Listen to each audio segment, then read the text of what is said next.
રહેવા દે બાપ, રહેવા દે. આવો આવો મનુષ્ય અવતાર કર્યો તું હાથે કરીને ગુમાવી દે શું કામ?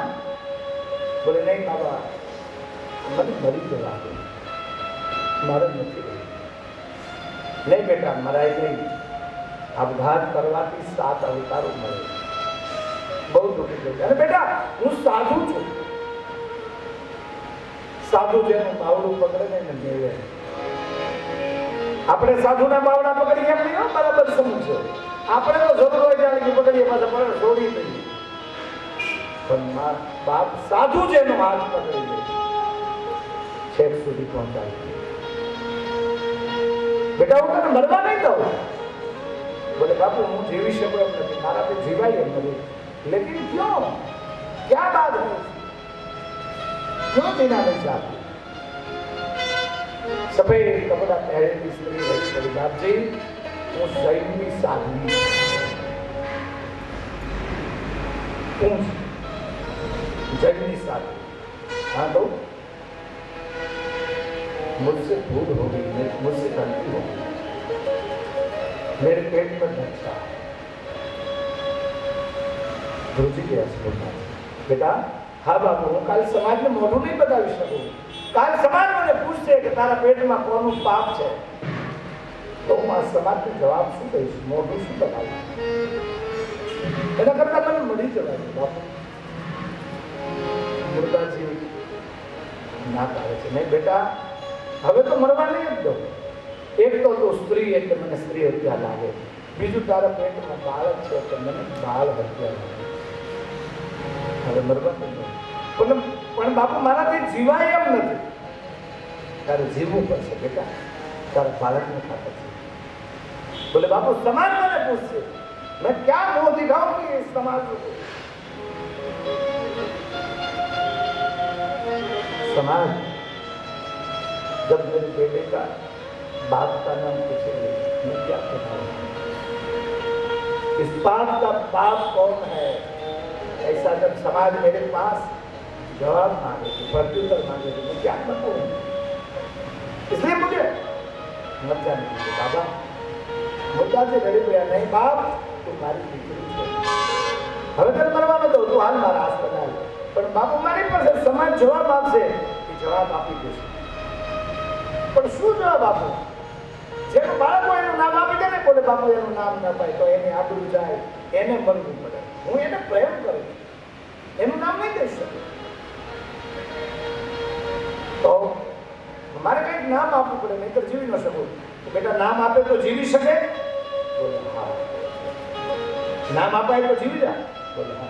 તો એક કામ કર, સમાજમાં જે પૂછે ને કે તારા પેટમાં પાપ કોનું છે, તો એ પાપનો બાપ સાધુ મુરદાસ. તમે વિચાર કરો, હામી અધાય ત્યાં તો હોવું જાય બાપ. જહ લેવા આપણું જગત તૈયાર થાય, અબદસ લેવા અમારો બાપ મુરદાસ તૈયાર થયો. આશ્રમમાં લઈ આવ્યા. આ સમાજ से વાતો મળ્યો કરે. પંચાયત ભેગી થઈ, વિઠ્ઠલરાવ સુતો અમરેલી જે મુરદાસજી બાપુ પાસે સત્સંગ કરવા આવતો, એના કાન ગરબેરણી કરવામાં આવે. तो जो मुरदास है ना, उनके आश्रम में दूसरी और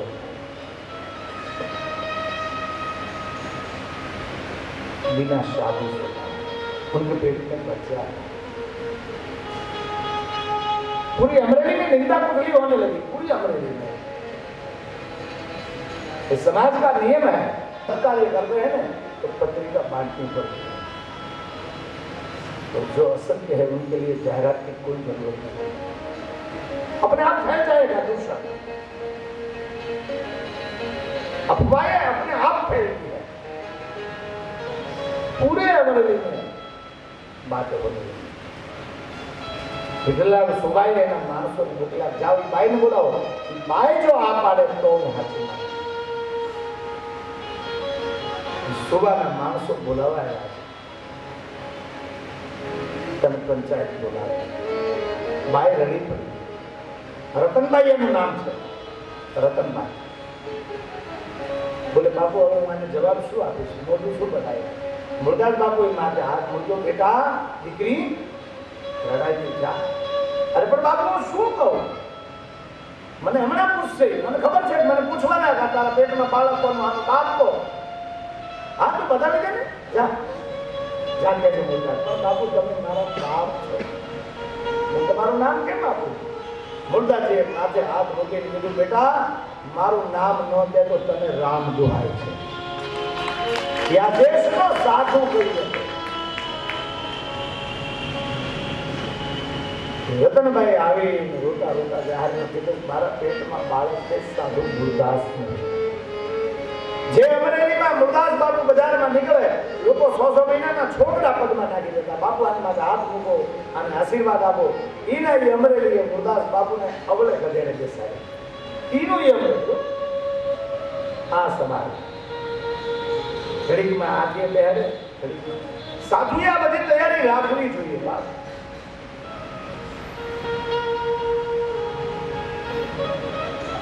આલોકના સાગર મહી કોઈ નાવથી સરસો નહીં.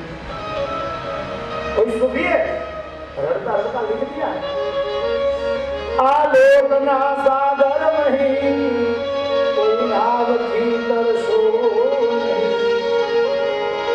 દુનિયા તના દો રંગાના ધોખા કદી ધરશો નહીં. દુનિયા તના દો રંગાના ધોખા કદી ધરશો. કારણ સીતાને ઘોર જંગલમાં અમે પુત્રો જણાયા છે, કૃષ્ણને ભીલને બાણે અમે જાતે કલમ ધ્રુજે કથા લખતા અમારી પાપ પોથી. મહાત્મા સંત મોહનને અમે જાતે આલોકના સાગર में कोई नाव नहीं करशो नहीं.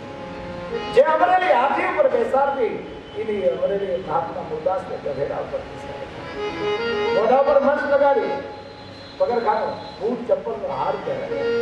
તમે વિચાર કરો, 100 મહિનાના છોકરા પગમાં નાખતા એનો ઈ સમય. છોકરાઓ પાણા વાળી કરે. અમરેલીની બજારમાં હવેલીની આગળ જ્યાં નીકળ્યું ને, મુરદાસ બાપુએ હવેલીના ઠાકોરજી હાથે જોઈને નામ ખાયા. આણગ્રામજી નામના સંત રડી ગયા. બાપુ પથ્થરો માથા માંડ્યો ને રોઈ જાણ. બાપુ આ બધું નથી જોવા દે. અરે બોલે મુજાઓ સુના, આજે આ મૂળિયાનો વરઘોડો નીકળ્યો. હવેલીનો ઠાકર જોવે ખરો મારો ઠાઠ કેવો છે. આશા એક દીકરીને અજાણી ઓરત નો કાંઈ નિસ્બત નહોતી. એક દીકરીને બચાવવા હતું મહાત્મા મુરદાસે આખી જિંદગીનું કલંક હોરી લીધું. કલંક, કાંઈ સ્વાર્થ નહીં. શું સ્વાર્થ હતો મહાત્મા મુરદાસ? જૈન સાધવી જ્યાં સંપ્રદાય છૂટો એવી એક અનજાન औरत, ये अनजान औरत को बचाने के लिए इसको कहते हैं मां.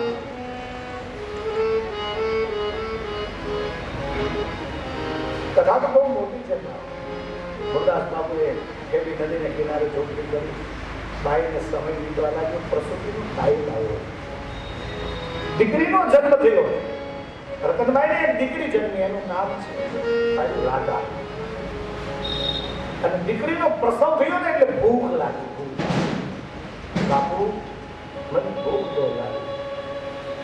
મુરદાસજી માગવા જાય પણ કોઈ આપતું નથી. રાતના 2:30 વાગી ગયેલા અને આ રતન રોવા માંડી, બાપુ મારાથી સહન નથી થતું, મને ભૂખ લાગી. બાળક પ્રસવ પછી મુરદાસ બાપુ એને સાની રાખે, બેટા દીકરી રોમાં હવાર પડશે ને બાપુ ગમે નથી લઈ આવી. મારો દીકરો હવાર નહીં પાડે. ઘટના એવી બની કે આજુબાજુના ગામના ખેડૂતો માલ વેચો અમરેલીના યાર્ડમાં આવે અને અમરેલીનો મુખ્ય ગેટ બંધ હતો. અમરેલી ફરતો ગઢ છે, હજી ક્યાંક ક્યાંક જગ્યાએ દેખાય. એ દરવાજો બંધ હતો એટલે બળદગાડા છોડી અને ખેડૂતો કિમણ કરતા હતા, નાસ્તો શીરાવતા હતા. એ લોકોએ આ રડવાનો અવાજ સાંભળ્યો એટલે એને જેવું કોઈ પાઈ ગયો એ નજદીક આવ્યા. અરે આપણો એટલો મૂળ્યો તો કે સાંભળો તો ખરા શું થાય. ખેડૂતો સાંભળતા હતા અને બાપ દીકરી વાત કરતા, બેટા સવાર પડશે ને હું તારા માટે લઈ આવી દીકરી. એટલે બાપુ પણ મારા પાપે તમે આ બધું ભોગવો છો, તમારું કોઈ પાપ નથી, મારા પાપે. ખેડૂતોએ સાંભળ્યું, એના હૃદયમાં પ્રકાશ થયો, બહુ આ સાધુ તો કેટલો નિર્દોષ. ખેડૂતોએ સવારમાં અમરેલીની હરાજી અટકાવી, એકવાર નિર્દોષ મુરદાસને લઈ આવો પછી હરાજી કરવા જશે. આખી અમરેલીને સાચી ઘટનાની ખબર પડી. મારો કહેવાનો અર્થ, સાધુતા એટલી સહેલી નથી બાપ. સાધુતા એ મફતમાં મળતી નથી, મફતમાં મળતા રે એના મૂળ શું ગૌવા પરતા સાધુ.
અવસ્થા છે.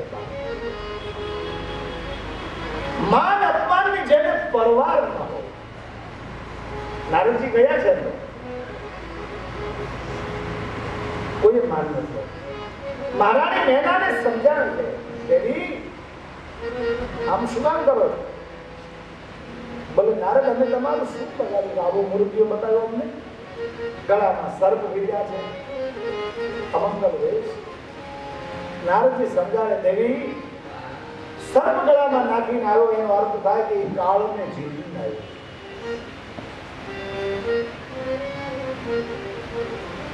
जिसने काल को जीत लिया है, महाकाल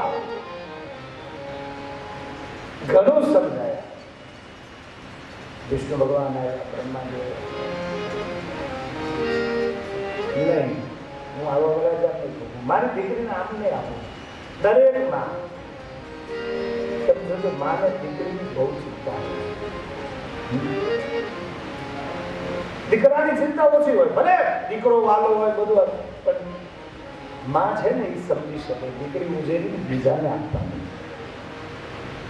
છોકરો તો ઘેરે હકથી માગશે, દીકરી તો આપણે બીજાને ઘેરે આપવાની છે ને.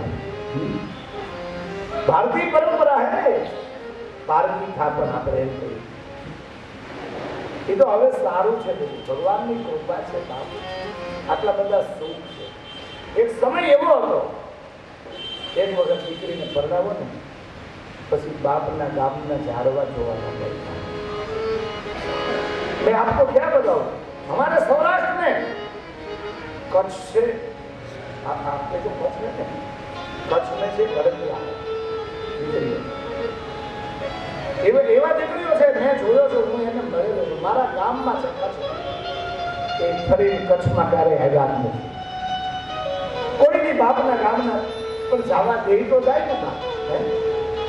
હવે બધું સુખ છે ભાઈ. એક સમય આ દેશમાં એવો હતો, દીકરાની હોવું કેટલું કેટલું દુઃખ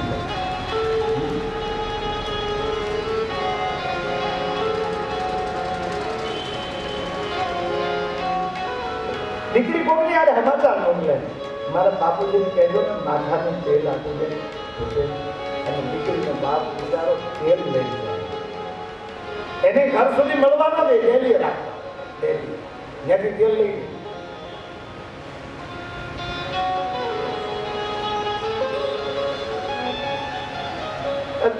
કેટલા દુઃખ હતા.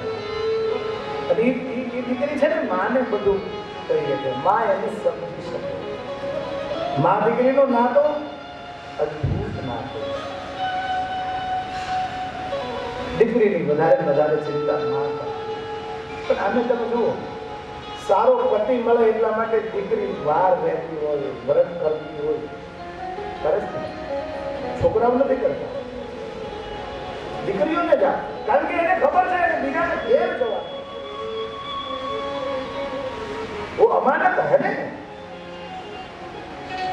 પણ કલ્પના તો કરો, દીકરીને લાડકોડ કરી મોટી કરી બીજાના,